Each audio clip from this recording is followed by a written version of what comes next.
Selamat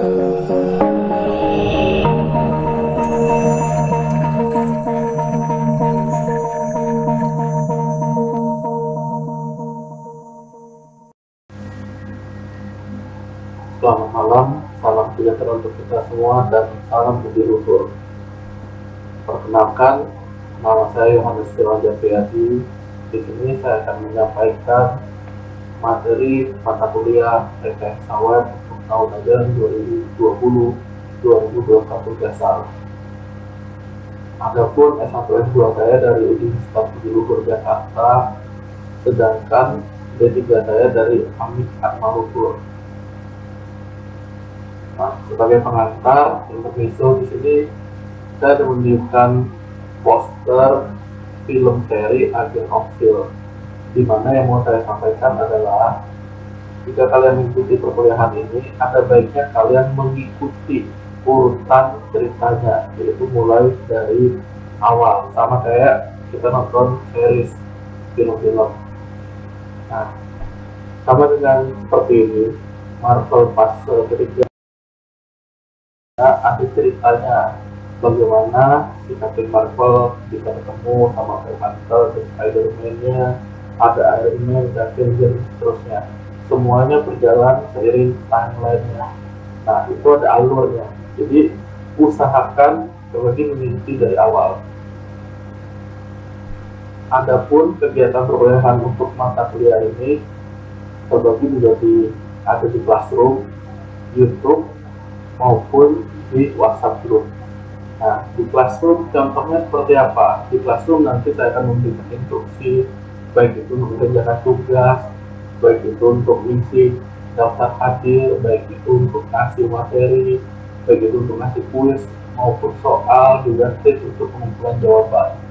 Di YouTube akan digunakan untuk video tutorial pembelajaran, terutama mata kuliah praktek seperti itu. Nah, kalian wajib mengkomentari tiap video untuk mengumpulkan nilai amal ibadah. Nah, pengumpulannya itu di jam perkuliahan. Contoh, jika yang kuliah di hari Senin, SI 5A pukul 10.30 sampai 13.00, maka jam perkuliahan yang dimaksud adalah jam 10.30 itu sampai 13.00 di hari Senin. Nah, itu kalian komen wajib, jadi untuk nambahin nilai kalian. Kemudian apa yang perlu kalian lakukan? Amati dulu, tiru, kemudian modifikasi dari video pembelajaran tersebut. Nah, terakhir ada WhatsApp group. WhatsApp group di sini saya tulis saya untuk koordinasi. Maksudnya seperti apa? Saya tadi ada menyampaikan di grup malam semua untuk pembelajaran besok. Semoga sukses. Nah, ini semacam koordinasi kita. Jadi saya ada info apa nanti saya sampaikan di grup itu. Harap kalian mengikuti Classroom-nya, WhatsApp group, juga YouTube. Semuanya sudah ada di menu jadwal kuliah Sistem Informasi Akademik Mahasiswa, juga mahasiswa kalian. Nah, untuk penilaian nilai akhir terbagi menjadi 4 elemen umum, yaitu kehadiran, tugas, UTS, dan UAS. Tetapi di sini bisa bertambah maupun berkurang tergantung sikap kalian. Jadi usahakan menjadi anak yang baik sehingga nilainya bagus. Kemudian yang harap diperhatikan, kehadiran di bawah 70 itu dianggap tidak lulus sebesar apapun nilai UTS, UAS, tugas kalian. Jadi usahakan hadir. Hadirnya di mana? Setelah tadi saya kasih tahu juga kehadiran pada Classroom mengisinya, daftar hadirnya. Nanti ada printnya untuk kalian mengisi daftar hadir.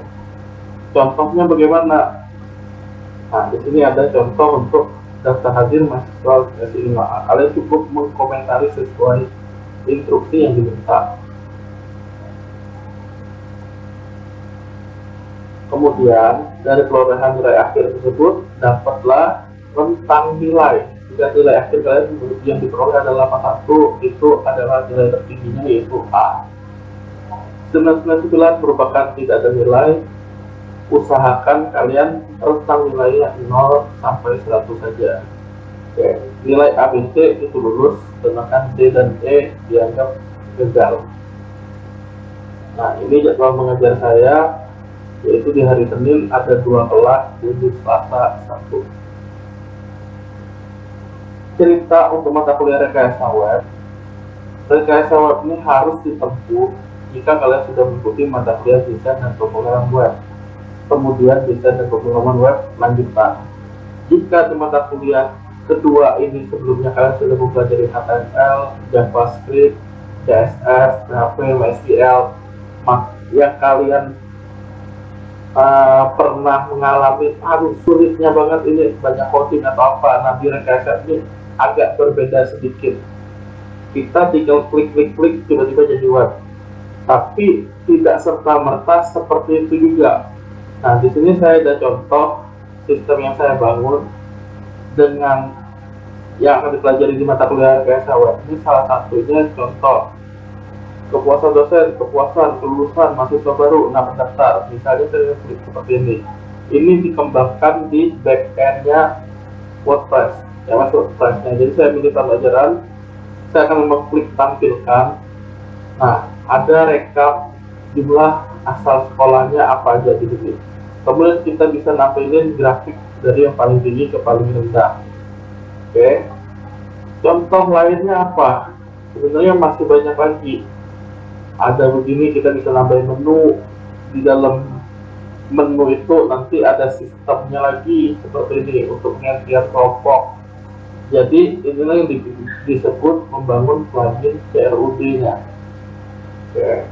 Nah, tentunya yang saya bilang tadi mudah, klik tinggal jadi, tapi plugin CRUD itu tentunya kita mesti mengetiknya sendiri.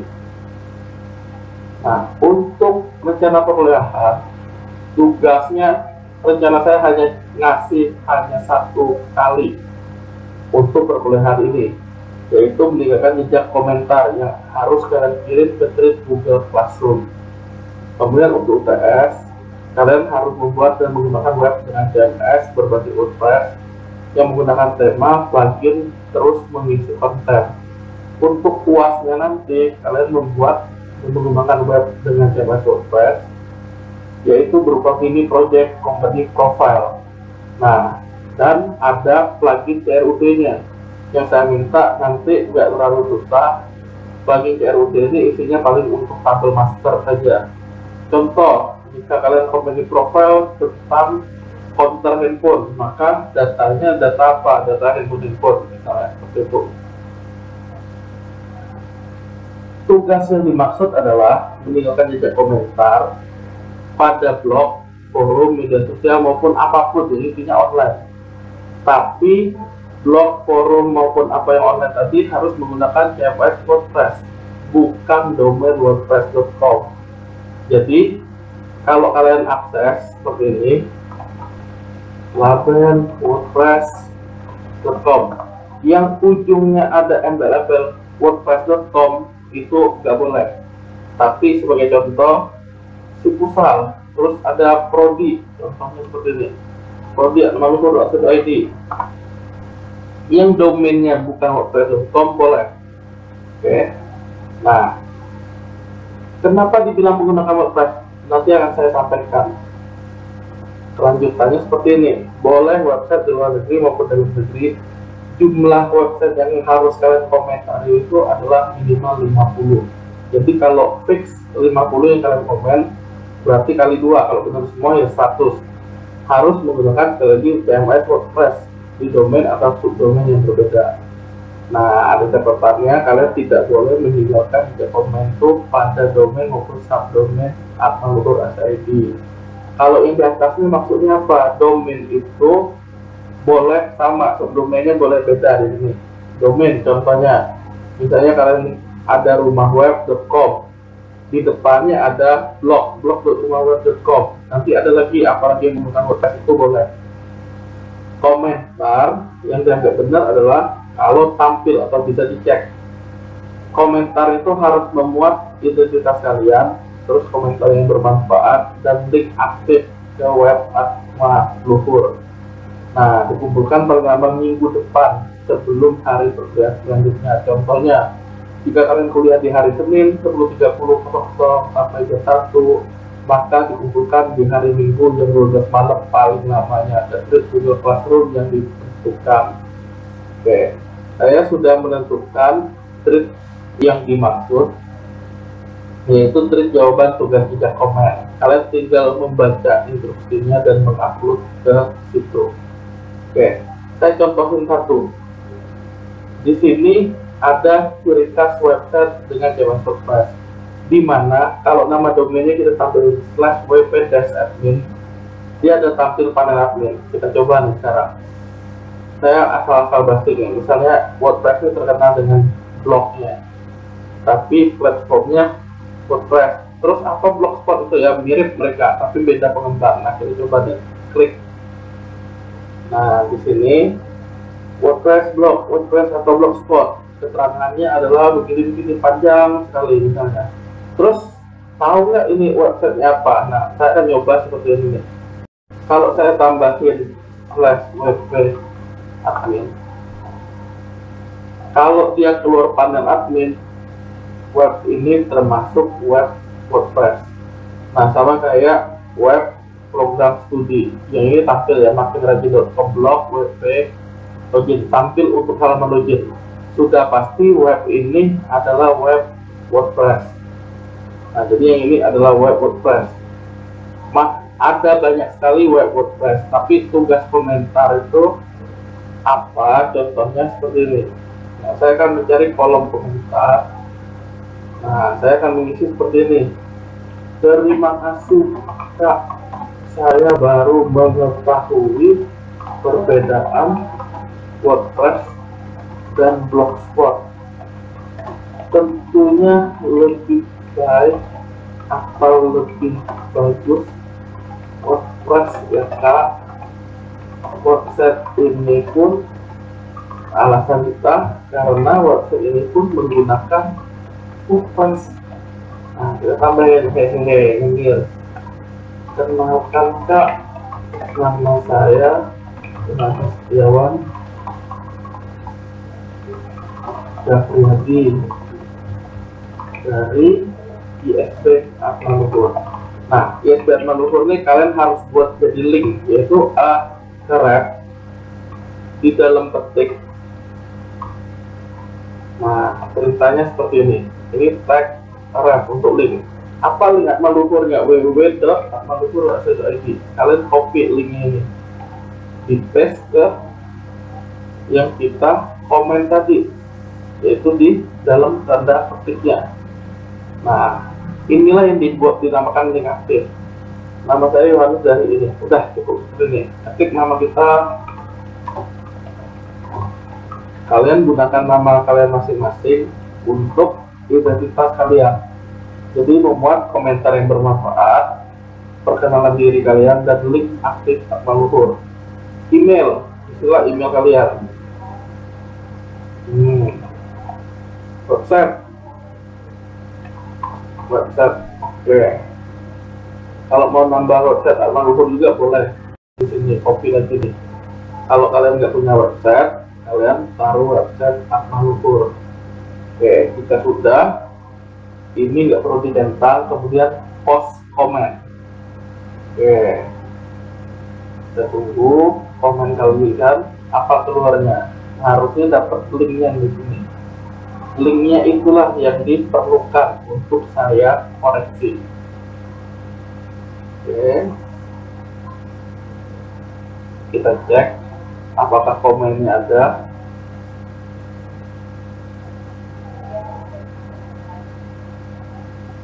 Nah, ini catatannya. Kalau nggak ada, terpaksa kalian nyari di website lainnya. Yang ini berarti nggak dihitung. Oke, banyak sekali website-website lainnya yang berbasis WordPress. Kalian tinggal mencari hal itu juga untuk membuktikan kenapa pada mata kuliah rekayasa web ini CMS WordPress yang dibahas, mengingat kepopuleran website berbasis WordPress. Nah, di sini ada banyak sekali, kalian tinggal coba dan maupun nyari sendiri. Oke, domain-domain maupun subdomain yang bisa dikomen atau yang berbasis WordPress. Sekali lagi sangat banyak. Di bawah ini Nah, sampai bawah ada. Kalian boleh post video ini untuk nyoba link-link atau domain yang ada di sini. Oke, kalau mencoba contohnya yang seperti tadi. Tapi untuk yang begini kalau tidak tampil komentarnya tidak bisa dipakai. Oke, kita lanjut. Kemudian ada keterangan website. Kalau tambahin /readme.html, tampillah file readme. Contohnya apa? Sama kayak website tadi. Kalau saya tambahin readme.html, dia akan keluar file readme-nya WordPress. Nah, rata-rata web yang dibangun dengan WordPress memiliki file readme seperti ini. Kalian tinggal coba. Intinya kalau salah satu dari ciri khas ini terpenuhi, maka sudah dianggap website WordPress untuk sebagai bahan kalian komentari. Oke, lanjut ya. Pertemuan kita akan membahas tentang instalasi WordPress itu sendiri dari dashboard sampai set preview-nya. Kemudian ada namanya posting, ada namanya page, ada widget, ada set, ada plugin, sampai membuat plugin CRUD. Kemudian kita juga akan hosting website yang kita telah bangun.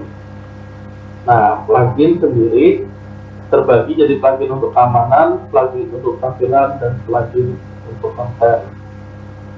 Tujuan perkuliahan ini adalah membangun website dengan WordPress. Di samping itu, tujuan perkuliahan ini adalah mengembangkan dalam ini plugin yang kita bikin sendiri dari nol. Nah, tapi template-nya tentu saja harus mengikuti kerangka kerja dari WordPress. Jadi walaupun kita coding, aturannya kita ikutin aturan coding dari WordPress-nya. Nah, kenapa seperti itu? Jadi ceritanya seperti ini. Jika kalian buka suatu web, inilah contohnya website program studi. Yang kita lihat sekarang atau yang kita kunjungi disebutnya adalah front end dari web, front end. Tetapi jika kita sudah masuk ke panelnya, contohnya nambahin web admin, tentunya hal itu butuh login ya. Jadi front end kita butuh login. Nah, di dalamnya ini disebutnya back end. Di mana back end-nya ini jika kita kembangkan contohnya seperti ini, nah bisa jadi sebuah sistem informasi. Nah, contohnya menu-menu seperti ini yang sudah saya terapkan di kampus Akmaluhur, ini dibangun menggunakan CMS WordPress. Bisa ngecek misalnya daftar nilai, terus apa begini ya, daftar nilai lah. Misalnya saya ketik ini salah saja, misalnya ini, klik tampilkan. Nah, ini datanya sudah ngambil data-data nilai dan IPK-nya berapa, nanti akan mampir. Jadi ada backend, di dalam backend-nya kita bisa membangun sistem. Oke, itulah yang menariknya dari si WordPress ini. Selain front end, kita juga bisa menggunakan backend. Nah, kok WordPress yang begini? Nah, seperti yang saya bilang dari awal, sebenarnya CMS itu ada banyak content management system. Ada namanya Joomla, mirip dengan WordPress. Ada namanya Drupal, ada Senayan. Tapi biasanya peruntukannya yang berbeda-beda. PrestaShop, seperti namanya ada shopnya, berarti untuk CMS yang berbasis toko. Moodle, ini digunakan untuk e-learning. Tokopedia, mirip lah, ini buatan anak Indonesia juga. Senayan biasanya untuk perpustakaan. Nah, tiga hal ini umumnya untuk yang sama, tetapi di sini kita menggunakan yang WordPress. Nah, untuk software yang dibutuhkan apa saja? Yang kita butuhkan adalah SAM, FileZilla untuk hosting.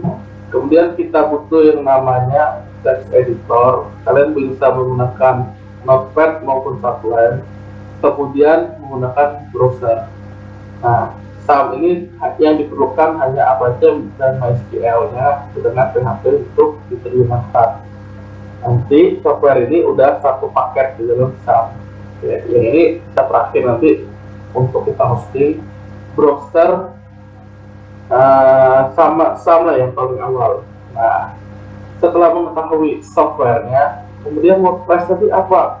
Pak, saya pernah menggunakan WordPress, tapi WordPress.com. Nah, Di sini WordPress itu ada dua macam, WordPress.com dan WordPress.org. WordPress.com itu apa? WordPress.com itu adalah website WordPress, core-nya adalah CMS WordPress, tetapi dikhususkan untuk pengguna yang sifatnya pengguna end user. Sedangkan WordPress.org ini organizationnya adalah WordPress untuk pengembang, baik itu pengembang core CMS WordPress-nya, pengembang tema maupun pengembang plugin. Nanti hal itu akan kita bahas kemudian. Nah, untuk mendapatkan WordPress, apa alamatnya? Cukup WordPress.org seperti yang saya bilang tadi, untuk mengembangkan si CMS-nya itu sendiri, yaitu WordPress, untuk mengembangkan tema maupun plugin. Nah, kita tinggal mengklik tombol download-nya. Saya lebih prefer membuka id.wordpress.org karena bahasanya bahasa Indonesia. Nah, kita akan coba WordPress.org, tetapi di depannya saya tambahin ID untuk yang bahasa Indonesia. Caranya gimana ngambilnya? Saya cukup nyari tombol download,